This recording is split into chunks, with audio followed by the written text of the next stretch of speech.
All right, here I am at it again, and I'm going to try something a little bit different on the show, where maybe every now and then I'll do a little talk. And so I'll call this segment Spatry's Desk. Let's see how it works out. Let me know what you guys think. All right, and so today's topic is why Manjaro? Okay. Well, first, let me start by saying the last thing I want to do is start another idiotic flame war over which distribution is better.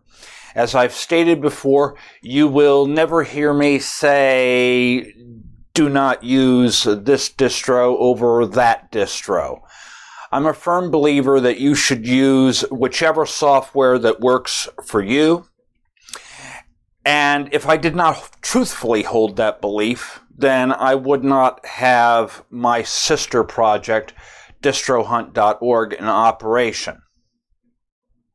Now, as many of you know, I have been a longtime supporter of Manjaro for just about 7 years, and there is good reason for this, as we will explore in this episode. Now, anyone who spends quality time with me knows that I have a life outside of the Linux community, and part of that life involves practicing my faith. I attend church almost every day.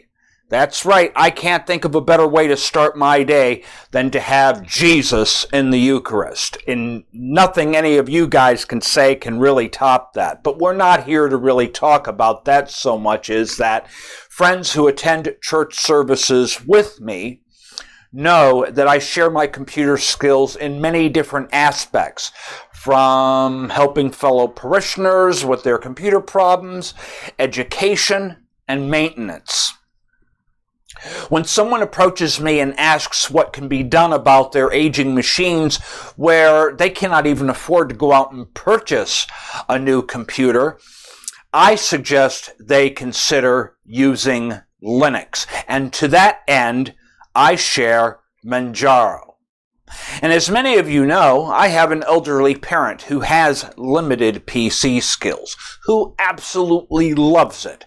As a matter of fact, she won't even let me anywhere near her computer unless she's having some kind of problem with the machine.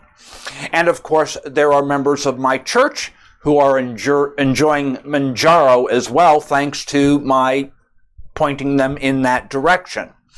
Let's face it, Manjaro is convenient. That's right, Manjaro is very easy to use. Most of the people in my church that I help are elderly people, okay? And I'm certainly not going to give them Arch Linux, okay? Manjaro has decent driver stacks, and I rarely need to worry about updates breaking. And if there is an update which requires intervention, you guys know I'm going to post it on my forum, and then friends of mine whom I see in church, I will call them and give them the solution if, the need should arise, which has been very, very rare, and the process is usually not overly difficult. Now, we've had some people out there who will say, well, don't use Manjaro. There are scripts which can make Arch just as easy to use and install. Listen to me, Bebo. That is not the Arch way. You're using those scripts, you're robbing yourself of a tremendous learning experience, and the Arch community certainly isn't going to help you if you have a problem. And what about upgrades to Arch then? Okay, is your script going to fix the problem when an Arch update causes breakage? I thought not. Ugh. Sorry, I had to get that out. When I am dealing with neophytes, I am not going to put them into a distribution that is going to be complicated in terms of getting full driver support. My experience has shown that Manjaro has working driver stacks and friendly community assistance. Okay? I've seen users of unofficial builds of Manjaro getting help on the Manjaro community forums And even questions for my distribution, mCOLe, have been answered in a friendly tone, even though I ask most of my users, hey, go to cupoflinux.com for support. But if you don't believe me, just go on the Manjaro forums and look up mCOLe, and you'll see exactly what I mean. I'm not making this stuff up. There have been times when people would say, yeah, you might want to ask Spatry about this, but I have also seen instances where people offered up a solution anyway. That is magnificent that they do that, okay? But try that same thing on the Arch community, and they will tell you where you can put your installation scripts, okay? And I don't mean that in a negative way at all. There are reasons for this behavior. You should not be using Arch if you do not know what you're doing, okay? Manjaro, on the other hand, is not Arch. I repeat, Manjaro is not Arch.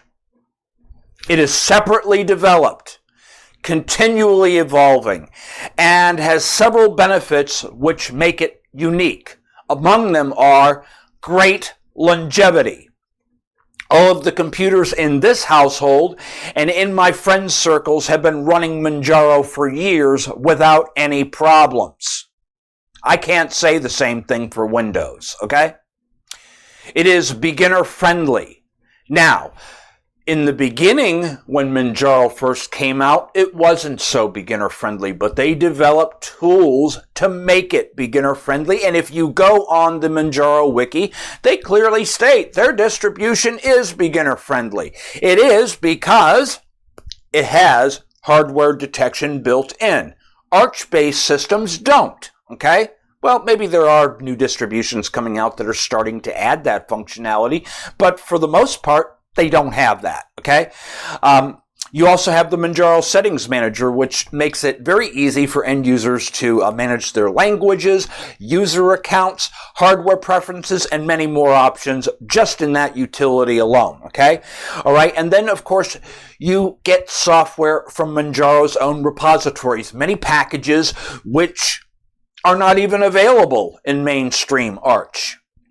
And then, of course, you have PAMAC if you're using a GTK desktop, or you get Octopi if you're using Qt.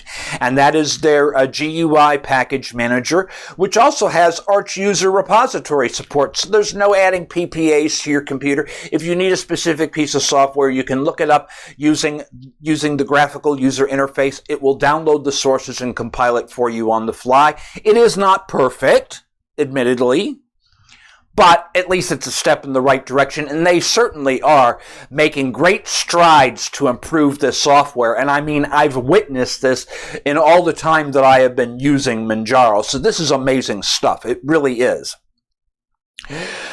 So at the end of the day, when people come to me for advice, I can't give them something that I do not have. What I do have is solid experience with Manjaro, not only from the aspect of using it, I have also provided support for it, given education, I even make my own packages for it, and I have my own online repository. Moreover, I just demonstrated this past week with the help of community that we could fork GitHub code to make our own tools specifically for building Manjaro with software their toolset doesn't even support. In other words, my community helped make Manjaro accessible to more people through using mCOLe. Now that is versatility, okay? So in conclusion here, and I'm speaking from personal experience when I say this, if a handful of elderly church folk can use Manjaro effectively, anyone can. Manjaro is not perfect. No operating system is. There is a reason it has grown in popularity, and the only way to find that out for yourself is to visit manjaro.org and try it out for yourself. Legacy machines, of course.